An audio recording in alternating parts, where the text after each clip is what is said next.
BTV news के प्रस्तुत करता है Patel plywood door and hardware, Harimangalam lawn के सामने, Gondia road, Balaghat.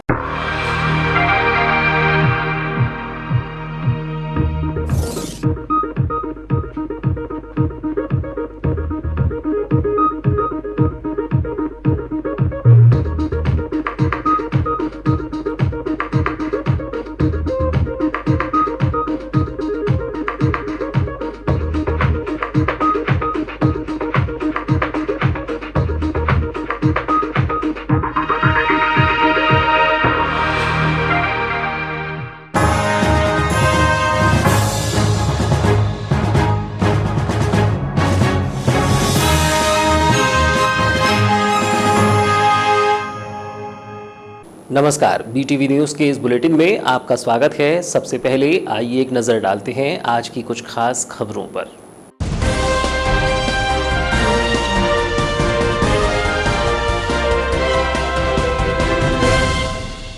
Collector guideline पर चैंबर का विरोध, आपदा प्रबंधन में दिए सुझावों पर अमल नहीं। व्यापारियों के साथ बैठक लेकर अनलॉक पर चर्चा, चैंबर अध्यक्ष ने गाइडलाइन को बताया विसंगतिपूर्ण। अनलॉक के पहले ही प्रशासन की रोस्टर गाइडलाइन का नहीं हुआ पालन। एक साथ खुला देखा नगर का पूरा बाजार, प्रशासन ने कहा नियमों का कराया जाएगा पालन। अब नगर पालिका में करों का भुगतान ई कॉर्नर पर, अब ई नगर पालिका के तहत ऑनलाइन होगा कामकाज। सीएमओ ने ली नगर पालिका कर्मियों की बैठक, ऑनलाइन प्लेटफॉर्म से टैक्स भरने की सुविधा। आईएमए का बाबा के बयान पर तीखा प्रहार, एलोपैथी पर की थी बाबा रामदेव ने टिप्पणी। आईएमए ने योग गुरु को बताया ढोंगी बाबा। राष्ट्रद्रोह का मामला दर्ज करने सौंपा ज्ञापन।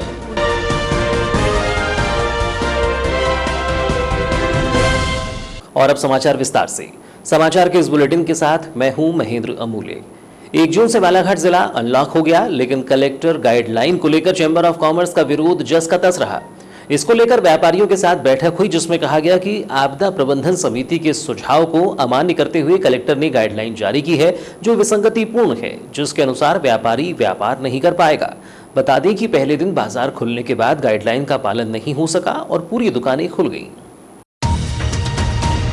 गौरतलब है कि कोरोना की दूसरी लहर आने के बाद प्रदेश की शिवराज सरकार ने बीते 9 अप्रैल को 3 दिन का जनता कर्फ्यू लगाया था, जिसके बाद सरकार ने इसे बढ़ाकर करीब 2 माह तक जारी रखा। प्रदेश में कोरोना संक्रमण की दर कम होने के बाद प्रदेश के विभिन्न इलाकों में कुछ शर्तों के साथ जनता कर्फ्यू में 1 जून से ढील देना शुरू किया गया, जिसके तहत बालाघाट जिले में भी कुछ शर्तों के साथ 15 जून तक जनता कर्फ्यू में छूट दी गई, जिसमें विभिन्न व्यावसायिक प्रतिष्ठानों के खुलने और बंद होने के दिन निर्धारित किए गए थे। साथ ही दुकानों में भीड़ ना हो, इसके सख्ती से आदेश दिए गए थे। लेकिन प्रारंभ से ही ये आदेश व्यापारियों के लिए नासूर दिखाई दिए, जिसका नजारा भी 1 जून की सुबह से ही नगर में देखा गया। यहाँ प्रशासन द्वारा तैयार किए गए रोस्टर के तहत मंगलवार 1 जून को कपड़ा, सराफा, फुटवेयर, बर्तन भंडार, क्रॉकरी, टेलरिंग मटेरियल और टेलर्स, स्टेशनरी, सैलून दुकानों सहित कुछ अन्य दुकानों को बंद रहना था। लेकिन ये दुकानें भी मंगलवार को खुली रहीं, जबकि अन्य दुकानें भी संचालित होती रहीं। 1 जून को बाजार खुलते ही बाजार में रौनक तो लौटी, लेकिन जिला प्रशासन के नियमों की जमकर अवहेलना दिखाई दी। इधर जिला प्रशासन द्वारा जारी किए गए नियमों को लेकर व्यापारियों के साथ चैंबर ने सिंधु भवन में बैठक लेकर चर्चा की। बैठक में चैंबर अध्यक्ष अभय सेठिया ने कहा कि आपदा प्रबंधन की बैठक में सुझाव मांगे गए थे, जिस पर कहा गया था कि बाजार सुबह 8 बजे से शाम 7 बजे तक खुला रहेगा। लेकिन कलेक्टर ने जो गाइडलाइन 31 मई को जारी की है, उसमें आपदा प्रबंधन समिति के सुझावों का जिक्र नहीं है। इसलिए व्यापारी भ्रांतियों में पड़ गया है कि 1 दिन के अंतराल में दुकानें कैसे खोलें। बैठक में कहा गया है कि व्यापारियों के सम्मान में चैंबर खड़ा हुआ है और अपनी बात मनवाने के लिए प्रयत्न किया जाएगा। व्यापारियों से कहा गया कि संयम से काम लें। जो किसी भी व्यापारी के साथ कुछ गलत होता है तो एकजुटता दिखाई जाए। कहा गया कि कोरोना से सुरक्षा के लिए खुद भी दुकानों पर मास्क लगाएं, कर्मचारी भी मास्क लगाए रखें और नियमों का पालन करें। साथ ही ये भी कहा कि व्यापारियों के लिए वैक्सीनेशन कैंप का आयोजन किया जाएगा और व्यापारी सुरक्षा को लेकर टीकाकरण जरूरी कराएं। बताया गया कि 1 जून से जारी हुई अनलॉक की प्रशासनिक गाइडलाइन विसंगतिपूर्ण है, क्योंकि व्यापारियों में भ्रम है कि दुकानों को ऐसे में कैसे खोला जा सकता है। चैंबर अध्यक्ष अभय सेठिया ने कहा कि आपदा प्रबंधन की बैठक में जो तय किया गया है उसी के अनुसार बाजार खुलेगा।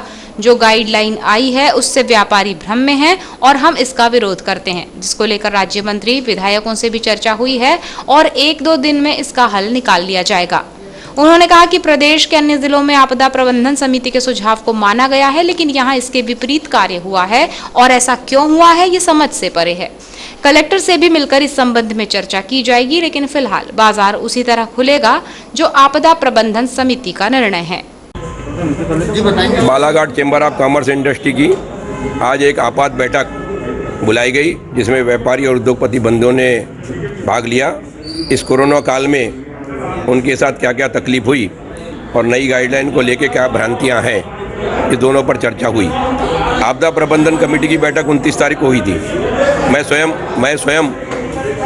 स्वयं उसमें उपस्थित था और उसमें तय हुआ था कि सुबह से व्यापार प्रारंभ होगा, शाम को 7 बजे तक रहेगा, सभी व्यापार बंद रहेंगे। परंतु आपदा प्रबंधन कमेटी की बैठक के बाद 31 तारीख को जो गाइडलाइन तय कलेक्टर साहब ने जारी की है, उसमें व्यापारी भ्रांति में फंस गया कि 3 दिन ये दुकान खोलेगी, 2 दिन ये दुकान खोलेगी, अलग अलग किस्म।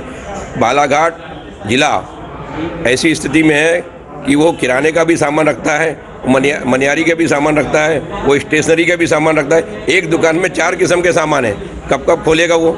इस प्रकार की बहुत सारी भ्रांतियाँ हैं। कल हमारे जनप्रतिनिधियों से चर्चा हुई। जनप्रतिनिधियों से चर्चा होने के बाद उन्होंने कहा, उनको मैंने बताया कि भाई ये गाइडलाइन जो है ये पूरे प्रदेश में जारी होना चाहिए, पर भोपाल के कलेक्टर ने जारी किया है गाइडलाइन, उसमें तो ये सब बातें है ही नहीं कि 2 दिन ये दुकान, 3 दिन ये दुकान, 4 दिन दुकान। ऐसा प्रदेश में कई जिलों में ऐसी स्थिति है कि कलेक्टरों ने आपदा प्रबंधन कमेटी की बात को मानते हुए उन्होंने गाइडलाइन जारी की है। परंतु यहाँ क्या दिक्कत हुई है वो तो कलेक्टर साहब से आप चर्चा करेंगे तो ही मालूम पड़ेगा। तो निश्चित रूप से इसका भी निकाला 1-2 दिन में हम कर लेंगे आपस में बैठ के। आपदा प्रबंधन कमेटी में जो तय हुआ है उसका पूरा पालन करेंगे। 1-2 दिन और देखते हैं, यदि शासन प्रशासन बोलेगा नहीं इसी गाइडलाइन का पालन करना है तो उस पर भी विचार किया जाएगा। अभी फिलहाल तो उस पर कोई विचार नहीं किया गया, जो आपदा प्रबंधन में हुआ था उसी पर। आपदा प्रबंधन कमेटी में जो हुआ मतलब नई गाइडलाइन का कोई पालन नहीं किया जाएगा। आपदा प्रबंधन कमेटी में जो तय हुआ उसका पालन करेंगे। व्यापारियों के बीच विरोधाभास को लेकर अनुविभागीय अधिकारी केसी बोपचे ने कहा कि जिला प्रशासन ने जो गाइडलाइन जारी की है उसका पालन कराया जाएगा। अगर व्यापारियों में कुछ भ्रम की स्थिति है तो उन्हें विश्वास में लिया जाएगा। नहीं, इसमें ये हो सकता है कि माने चूँकि आज पहली बार लॉकडाउन खुला है, आज करीब लगभग 2 महीने बाद, स्वाभाविक है कि माने लोगों के मन में कुछ कन्फ्यूज़न होगा। तो ये बड़ा हमारे कलेक्टर महोदय, जिला प्रशासन द्वारा कलेक्टर महोदय ने बड़ा स्पष्ट आर्डर जारी किया है, जिसमें माने सभी दुकानों के दिन, सभी व्यवसायियों के जो व्यापार करते हैं उनके दिन निर्धारित हैं और उसी दुकान से उसी प्लान के हिसाब से माने मार्केट खोला गया है। और यदि लोगों को जानकारी नहीं तो उसकी जानकारी भी माने कल से मुनादी की जा रही है नगर पालिका द्वारा, अभी और करा देंगे और इसके बाद उसका सख्ती से पालन कराया जाएगा इसका। अगर चैम्बर ऑफ कॉमर्स का कहना है कि ये जो आदेश जारी किए गए हैं न्याय संगत नहीं है और जो अभी जो अपने यहाँ की स्थिति है, ऐसे में व्यवसाय करना काफ़ी मुश्किल होगा, तो क्या? नहीं, खैर उनको भी विश्वास में लेंगे और क्योंकि व्यापारी और जिला प्रशासन, शासन सब का एक ही ध्येय है कि किसी प्रकार से कोरोना के फैलाव को रोका जाए और यदि जहाँ पर भी कोई यदि कन्फ्यूज़न है उसको दूर किया जाए। तो चूँकि जिला प्रशासन से भी आर्डर कोरोना के फैलाव से रोकने के लिए हुआ है और उसको भी हम माने कन्वे करेंगे व्यापारियों को, ताकि इस आदेश का पालन करें और हम लोग कोरोना से बचें। एक दिन के अंतराल में जो दुकान खोलने की बात कही गई है, वो व्यापारी उस चीज़ को मानने से साफ इनकार कर रहे हैं। वो कह रहे हैं कि पूरा मार्केट खुले तो एक साथ हो। नहीं, उसका विचार किया है, उसका विचार होने के बाद आर्डर हुआ है, उसका पालन कराएंगे इसका। बैठक के दौरान रमेश रंगलानी, पूरन सिंह भाटिया, महेंद्र सुराना, सत्यनारायण अग्रवाल, यज्ञेश चावड़ा, अनिल शर्मा सहित अन्य व्यापारी उपस्थित रहे। नगर पालिका बालाघाट ने ई नगर पालिका की दिशा में कदम बढ़ाए हैं, जिसमें संपत्ति कर, जलकर, दुकान किराया तथा विभिन्न करों को अब ऑनलाइन प्लेटफॉर्म पर भुगतान की सुविधा होगी। अभी तक मैनुअल तौर पर करों की अदायगी आमजन किया करते थे, लेकिन अब ऑनलाइन के माध्यम से ही कर जमा हो सकेंगे, जिसको लेकर रविवार को नगर पालिका कार्यालय में वार्ड प्रभारियों और कर्मचारियों की बैठक ली गई। इसमें ई नगर पालिका को प्रभावी बनाने के लिए महत्वपूर्ण जानकारी दी गई। बैठक में मुख्य नगरपालिका अधिकारी सतीश मटसेनिया, राजस्व शाखा प्रभारी वेद प्रकाश पुरी सहित सभी 33 वार्डों के वार्ड प्रभारियों और नगरपालिका के विभिन्न विभागों के कर्मचारियों की मौजूदगी रही। बैठक में बताया गया कि संपत्ति कर, जल कर, दुकानों का किराया और विभिन्न कर अब ऑनलाइन प्लेटफॉर्म पर गूगल पे, भीम ऐप, फोन पे और अलग अलग प्लेटफॉर्म पर POS मशीन के द्वारा ई नगरपालिका के माध्यम से ऑनलाइन पेमेंट जमा करने की सुविधा आमजनों को होगी। बताया गया कि भुगतान के बाद रसीद प्राप्त होगी जो वार्ड प्रभारी अपने हस्ताक्षर कर अधिकृत तौर पर दे सकेंगे। CMO ने बताया कि नवीन वित्तीय वर्ष में कोरोना की वजह से करों का भुगतान और बकाया वसूली प्रभावित हुई है। ई नगरपालिका से अब केवल ऑनलाइन ही राशि जमा की जाएगी। शासन स्तर से नगद भुगतान को बंद कर दिया गया है। आमजन भी नगरपालिका सेवा का लाभ उठा सकते हैं, जिसमें ऑनलाइन लिंक से भुगतान संबंधित जानकारी प्रमाणित तौर पर तुरंत ही मिल सकेगी। क्या है कि बैठक इस बात को लेकर रखी गई कि जैसे कि नवीन वित्तीय वर्ष हमारा जो चालू हो चुका है 2021 और 22, इसमें संपत्ति कर, जल कर, दुकान किराए एवं विभिन्न प्रकार के टैक्सेस नगरपालिका के द्वारा लिए जाते हैं सभी नागरिकों से। तो इसी संबंध में बैठक रखी गई थी कि सभी वार्ड प्रभारी अब 1 तारीख से एक्टिव हो जाएं और POS मशीन के माध्यम से ऑनलाइन जितने भी तरीके हैं, फोन पे है, गूगल पे है, भीम है, जितने भी ऑनलाइन के तरीके हैं उन्हीं से सभी जनता से मेरा आग्रह है, विशेष आग्रह है पूरे सम्मान के साथ कि आप कोरोना को से बचने का ये अच्छा तरीका है कि आप ई नगरपालिका के माध्यम से पेमेंट करें, ऑनलाइन पेमेंट करें। आपका जो रसीद की समस्या है तो रसीद POS मशीन से निकलती है, वो आपको मिल जाएगी। उस पर सील और साइन वार्ड प्रभारी करके आपको देंगे, जो कि आपके लिए ऑथेंटिसिटी का काम करेंगे। तो अभी नगरपालिका की वसूली बहुत ज़्यादा पिट गई है, क्योंकि नवीन वित्तीय वर्ष का स्वागत ही लॉकडाउन से हुआ है। अब लॉकडाउन खुल गया है तो अब धीरे धीरे हमारी वसूली होगी। तो सभी मेरा सम्मानीय नागरिकों से निवेदन है कि संपत्ति कर, जल कर अपना समय पर जमा करें और पेनल्टी से बचें। योग गुरु बाबा रामदेव द्वारा आधुनिक चिकित्सा पद्धति एलोपैथी का मजाक बनाए जाने तथा इसे बकवास कहे जाने के विरोध में इंडियन मेडिकल एसोसिएशन IMA ने कड़ा ऐतराज जताया है। जिला संगठन IMA के पदाधिकारियों ने तीखी प्रतिक्रिया देते हुए बाबा रामदेव को कारोबारी, अहंकारी और ढोंगी बाबा करार देते हुए कहा है कि उनका यह बयान कोविड-19 से मृत्यु हुए चिकित्सकों का अपमान है, जिस पर बाबा रामदेव के खिलाफ राष्ट्रद्रोह का मामला दर्ज किया जाना चाहिए। इसी को लेकर सोमवार को IMA पदाधिकारियों ने कलेक्ट्रेट पहुंचकर कलेक्टर दीपक आर्य को ज्ञापन सौंपा और बाबा रामदेव की इस हरकत पर केंद्र सरकार से कड़ी कार्रवाई किए जाने की मांग रखी। IMA संगठन ने सौंपे गए ज्ञापन में कहा कि हम सभी प्रकार की चिकित्सा पद्धति का सम्मान करते हैं। आज का युग विज्ञान का युग है और वैज्ञानिक प्रमाणित या साइंटिफिक आधार पर एलोपैथी का महत्व है। कोरोना का पता लगाने के लिए HRCT, RT-PCR सहित अन्य टेस्ट एलोपैथी विधि ने ही लाया है। आज CRC टाइमर, LDH सहित अन्य प्रक्रिया तथा विभिन्न प्रकार के रिसर्च, मेडिसिन और सभी पैरामीटर का उपयोग एलोपैथी के माध्यम से किया जा रहा है और कोविड मरीजों को बचाने का कार्य एलोपैथिक मेडिसिन और वैक्सीन कर रही है। लेकिन कथित बाबा रामदेव ने जिस प्रकार से अहंकार में आकर एलोपैथी को बकवास, बेकार और स्टूपिड कहा है, यह पूरे भारत के फ्रंट वॉरियर्स चिकित्सकों का अपमान है और उनका यह बयान निंदनीय और शर्मनाक है। साथ ही ज्ञापन में कहा गया है कि इस महामारी का इलाज केवल वैक्सीन है और जीवन को बचाने वैक्सीन लगाना जरूरी है, पर यह कथित बाबा यह कहकर भ्रमित कर रहे हैं कि मैं वैक्सीन नहीं लगवाऊंगा, मुझे कोरोना नहीं हो सकता, या उनका अहंकार है और यह कथन राष्ट्रहित की भावना के विपरीत जाता है। ज्ञापन में योग गुरु बाबा रामदेव को कारोबारी, ढोंगी और अहंकारी बाबा करार देते हुए उनके विरुद्ध देशद्रोह का मामला दर्ज कर कड़ी कार्रवाई किए जाने की मांग की है।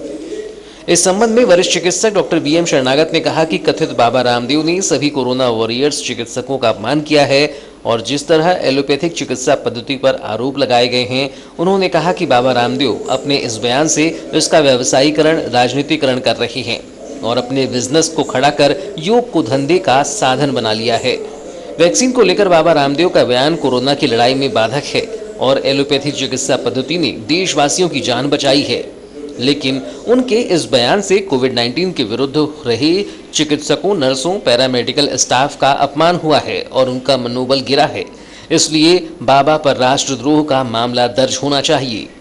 वो जब बात करते हैं तो ऐसा लगता है कि बड़े अहंकारी हो गए और ऐसे अहंकारी बाबा को हम आपके चौथे स्तंभ के माध्यम से उनको सामने लाना चाहते हैं कि वो इस प्रकार का दुष्प्रचार न करें। जैसा कि आपको सर्वविदित है, जब उनके सहपाठी बालकृष्ण को हार्ट अटैक आया तो वो एम्स में क्यों भर्ती हुए?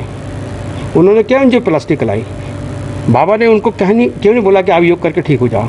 वो कभी कभी कहते हैं कि भाई किसी को हार्ट अटैक आ जाए तो अनुलोम विलोम करो, जैसे ही अनुलोम विलोम करोगे आपका तो अटैक वही डेथ हो जाएगी। ये तो ऐसा लगता है कि कभी काफ़ी अहंकारी हो चुके हैं, वो अपने आप को सर्वे कर रहे हैं और साथ ही साथ वो इसका योग जो है उसका वैसायीकरण कर रहे हैं। योग के माध्यम से सब चैनलों में जाकर वो अपना बिजनेस बना रहे हैं। योग के माध्यम से वो एक राजनीतिकरण कर रहे हैं कि वो किस पार्टी को बिलोंग करते हैं और हिंदुस्तान में कितनी पार्टियां हैं। आप समझ सकते हैं कि इस प्रकार से जो वो कर रहे हैं वो देश के लिए उचित नहीं है। आईएमए अध्यक्ष डॉक्टर अनीता पाराशर ने कहा कि बाबा रामदेव ऐसे बयान देकर एलोपैथी और कोरोना वॉरियर्स का अपमान कर रहे हैं, इसलिए उनके विरुद्ध तत्काल कड़ी कार्रवाई की जाए। यह आईएमए मांग करता है कि भारत सरकार इस बयान को राष्ट्रहित में गंभीरता से लेते हुए बाबा रामदेव पर राष्ट्रद्रोह का मामला दर्ज करे। अगर कोई कार्रवाई नहीं की जाती है तो आईएमए सभी जिलों में बाबा रामदेव के खिलाफ एफआईआर दर्ज करेगा। बयानों का क्योंकि आप हाई क्वार्टर से इसका हेडक्वार्टर से इसका चल रहा है और अगर कुछ 1-2-4 दिनों में अगर इसके ऊपर कोई एक्शन नहीं होता है तो सब लोगों को ये इंस्ट्रक्शंस हैं कि सारे आईएमए ब्रांच जो हैं वो इसका एफआईआर करें। तो हम लोग उसी का वेट कर रहे हैं। अगर उसका आ जाता है तो फिर हम लोग बाबा जी के अगेंस्ट एफआईआर करेंगे। मैडम, जब केंद्रीय स्वास्थ्य मंत्री और परिवहन मंत्री प्रोडक्शन करते हैं, प्रचार करते हैं उनकी कोरोनिल दवाई का जाकर, तो ऐसे में आप सरकार से क्या अपेक्षा कर सकते हैं कि क्या कार्रवाई करेगी? अब ये सरकार से हमारी कोई अपेक्षा तो नहीं है, लेकिन चूंकि वो सरकार में है और इतने सारे लोग उनके ऊपर जाएंगे तो फिर उनको कुछ ना कुछ तो करना पड़ेगा। I think so. तो उनको कुछ ना कुछ तो करना ही पड़ेगा। तो क्या ये बाबा ने बयान दिया है तो क्या ये मृतकों का जो डॉक्टर ने अपनी सेवाएं दी है, मृत्यु हुए, उनका अपमान नहीं है? बिल्कुल अपमान है। अब आप बताइए, इनके मृतकों का अपमान नहीं है और जिन लोगों ने काम किया है उन लोगों का अपमान नहीं है। मैं कहती हूँ बाबा जी एक दिन कोविड वार्ड में रह जाए, फिर बताएं, सिर्फ एक दिन कोविड वार्ड में ड्यूटी करके बता दें वो। ज्ञापन सौंपने के दौरान आईएमए जिला उपाध्यक्ष डॉक्टर प्रवीण ज्योतिषी, डॉक्टर सिद्धार्थ दुबे, डॉक्टर पीके पाराशर सहित अन्य उपस्थित रहे। 1 जून से अनलॉक होने के बाद अब व्यापारी संगठन व्यापारिक सुरक्षा के लिए वैक्सीनेशन को लेकर जोर दे रही हैं। इसी को लेकर सतपुड़ा चैंबर ऑफ कॉमर्स ने बैठक लेकर व्यापारियों से वैक्सीनेशन कराने का आग्रह किया। बैठक में बताया गया कि गुरुवार 3 जून को Satpura chamber, Balaghat chemist association तथा एमआर एसोसिएशन के संयुक्त प्रयास तथा जिला प्रशासन के सहयोग से वैक्सीनेशन कैंप का आयोजन किया जा रहा है। बताया गया कि अनलॉक होने के बाद कोरोना महामारी के प्रकोप को रोकने के लिए वैक्सीनेशन एकमात्र उपाय है, जिसमें सभी व्यापारियों को 100% टीकाकरण कराना जरूरी है ताकि सुरक्षित व्यापार कर सकें। कैंप में व्यापारी तथा दुकान में कार्यरत कर्मचारियों एवं व्यापारिक परिवारों का टीकाकरण किया जाएगा, जिसके लिए 3 जून को प्रातः 10 बजे से निजी संस्थान में टीकाकरण कैंप होगा और व्यापारी इसका लाभ ले सकते हैं। आयोजित इस बैठक में सतपुड़ा चैंबर ऑफ कॉमर्स के पदाधिकारी एवं व्यापारी उपस्थित रहे। आज ये बैठक रखी गई थी कोरोना के टीकाकरण के संबंध में। तो 3 तारीख को गुरुवार के दिन Satpura chamber of commerce industries, Balaghat chemist association एवं एमआर एसोसिएशन, इन सबके संयुक्त तत्वाधान में और जिला प्रशासन के सहयोग से एक 3 तारीख को बृहद कोरोना टीकाकरण का कैंप आयोजित किया गया है। इसमें सभी व्यापारी उद्योगपति बंधु, उनके यहाँ काम करने वाले लोग, उनके परिवार के लोग, व्यापारियों के परिवार के लोग और आम जनता जो भी टीकाकरण करवाना चाहते हैं, तो सबके लिए कैंप आयोजित किया गया है, जो होटल मिड टाउन में सुबह 10 बजे से प्रारंभ होगा। सभी लोगों से निवेदन है कि अधिक से अधिक संख्या में आके इस अभियान में शामिल हों, हम इसका लाभ लें। कोरोना संकट काल में आर्थिक समस्या को देखते हुए छात्र छात्राओं की फीस माफी एवं छात्रवृत्ति प्रदान करने के लिए आर्थिक पैकेज दिए जाने की मांग को लेकर भारतीय राष्ट्रीय छात्र संगठन NSCI ने मांगों का ज्ञापन सौंपा, जिसमें उन्होंने परीक्षा शुल्क एवं महाविद्यालय शुल्क लिए जाने को अनुचित बताया और छात्रों को राहत देने की बात कही। सोमवार को कलेक्ट्रेट कार्यालय पहुंचकर राज्यपाल के नाम कलेक्टर दीपक आर्य को सौंपे ज्ञापन में बताया गया है कि वर्तमान परिस्थितियों में देश कोरोना वायरस जैसी भयावह बीमारी से जूझ रहा है। देश की अर्थव्यवस्था चरमरा गई है, जिससे युवा बेरोजगारी की दहलीज पर पहुंच गए हैं। निरंतर लॉकडाउन लग रहा है, जिससे लोगों की आर्थिक व्यवस्था पर असर पड़ा है। ऐसे में प्रदेश सरकार बालाघाट जिले सहित प्रदेश के शासकीय एवं अशासकीय महाविद्यालय में छात्र छात्राओं से परीक्षा शुल्क एवं महाविद्यालय शुल्क लेने का काम कर रही है, जो अनुचित है। जबकि लंबे समय से महाविद्यालय बंद हैं, कक्षाएं नियमित नहीं लग रही हैं, तो फिर महाविद्यालय विद्यार्थी कैसे दे सकती हैं। ज्ञापन में कहा गया कि जिला NSUI एवं विधानसभा युवक कांग्रेस मांग करती है कि प्रदेश सहित देश में बेरोजगारी की समस्या है और जनता की आर्थिक स्थिति प्रभावित हुई है। ऐसे में प्रदेश सरकार छात्र छात्राओं की सभी शुल्क माफ करे तथा जिले के छात्र छात्राओं को UG PG की रुकी हुई छात्रवृत्ति प्रदान कर कोविड-19 में युवाओं की आर्थिक परिस्थिति को सुचारू करने के लिए आर्थिक पैकेज दिया जाए। इसे लेकर बालाघाट NSUI जिलाध्यक्ष एवं विधानसभा अध्यक्ष दयाल वासनिक ने कहा कि विद्यार्थी फीस को लेकर परेशान हैं। महाविद्यालय द्वारा फीस के लिए दबाव बनाया जाता है, जबकि लॉकडाउन में सभी की आर्थिक परिस्थिति पर असर पड़ा है। ऐसे में उन्हें राज्य सरकार द्वारा आर्थिक पैकेज देते हुए फीस माफ की जाए। बीजेपी सरकार लगातार छात्र छात्राओं का विध्वंस करने का काम कर रही, छात्र छात्राओं को नज़रअंदाज करने का काम कर रही है। और बालाघाट जिला प्रशासन जिस प्रकार से फीस के नाम पर छात्र छात्राओं को परेशान करने का काम कर रहे हैं, उसके खिलाफ आज बालाघाट जिला NSUI के पूरे कार्यकर्ता, बालाघाट युवक कांग्रेस के कार्यकर्ता आज कलेक्ट्रेट ऑफिस में राज्यपाल को ज्ञापन दिए। हम ये मांग करते हैं कि पूरे मध्य प्रदेश को माफ़ की जाए और मध्य प्रदेश गवर्नमेंट एक आर्थिक पैकेज की घोषणा करे, जिसमें छात्र छात्राओं को हर माह आर्थिक सहायता दी जाए। उसके साथ साथ जो छात्र छात्राओं की रुकी हुई जो छात्रवृत्ति वो उपलब्ध की जाए। मैं आपको बता दूं, कोरोना काल के चलते विगत 2 वर्षों से युवाओं का रोजगार छिना हुआ है, अभिभावक के पास काम नहीं है, लोगों की आर्थिक व्यवस्था चरमरा गई है। जब मध्य प्रदेश की गवर्नमेंट, हमारे घोषणावीर मामा जी जब अच्छे अच्छे उद्योगपतियों का पैसा माफ़ कर सकते, तो हमारे छात्र छात्राओं के लिए एक आर्थिक पैकेज की घोषणा क्यों नहीं कर सकते, उनकी फीस माफ़ क्यों नहीं कर सकते। आज कलेक्टर महोदय को हमने ज्ञापन देने का काम किए कि सर ये ज्ञापन निवेदन जो हम कर रहे हैं, ये कम से कम आप राज्यपाल महोदय और मुख्यमंत्री महोदय के पास पहुंचा दीजिए, ताकि बच्चों को परेशान ना होना पड़े। और इस कोरोना काल में कहीं जो भटक रहे बच्चे, क्योंकि आपको मैं बता दूं, छात्रवृत्ति अभी तक की नहीं मिली है, रूम रेंट का किराया नहीं मिला है, छात्र सड़क पर उतरने के लिए मजबूर है। जब कॉलेज नहीं तो फीस किस बात की ली जा रही है, किस बात के लिए फीस ली जा रही है। ये सभी मांगों को लेकर मैं आज बालाघाट जिले के पूरे कार्यकर्ता उपस्थित होने का काम किए हैं और हमने राज्यपाल महोदय को एक ज्ञापन सौंपे है कि आपके माध्यम से मुख्यमंत्री, जो हमारे घोषणावीर मुख्यमंत्री है, उनके तक ये बात पहुंचाया जाए कि छात्र छात्राओं की पूरी शुल्क माफ़ की जाए और उनको एक आर्थिक पैकेज देने की बात की जाए। बालाघाट टूरिज्म प्रमोशन काउंसिल की पहल पर जिला प्रशासन, स्वास्थ्य विभाग द्वारा कान्हा राष्ट्रीय उद्यान, मुक्की गेट, जिला बालाघाट में सुरक्षित पर्यटन के लिए कोरोना के सभी प्रोटोकॉल का पालन कराया जा रहा है। वन विभाग द्वारा वाहनों को सैनिटाइज एवं पर्यटकों के तापमान की भी जांच की जा रही है। कलेक्टर दीपक आर्य ने बताया कि 1 जून को कान्हा राष्ट्रीय उद्यान प्रारंभ होने के प्रथम दिवस के अवसर पर उपस्थित समस्त गाइड और जिप्सी ड्राइवरों का कोविड टेस्ट किया गया और होटल रिसोर्ट के कर्मचारियों के कोविड टेस्ट किए जा रहे हैं और सभी को वैक्सीन भी लगाई जा रही है। सभी होटल रिसोर्ट के कर्मचारियों को भी टीकाकरण कराने कैंप में आने को कहा गया है।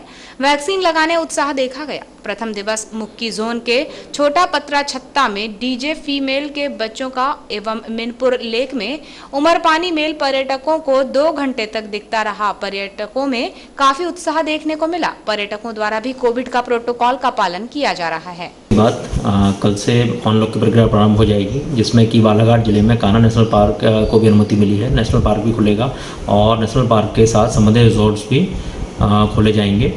तो इस संबंध में बालाघाट जिला टूरिज्म प्रमोशन काउंसिल जो है, उन्होंने एक पहल की है कि वह अपने स्तर पर जा कर के स्वास्थ्य विभाग की टीम के साथ मिल कर के वहाँ पर जितने भी गाइड हैं और जिप्सी ड्राइवर हैं और उसके साथ ही रिजॉर्ट में काम करने वाले कर्मचारी, मैनेजर्स इत्यादि हैं, सभी को ऑन द स्पॉट वैक्सीनेशन वहाँ पे किया जाएगा।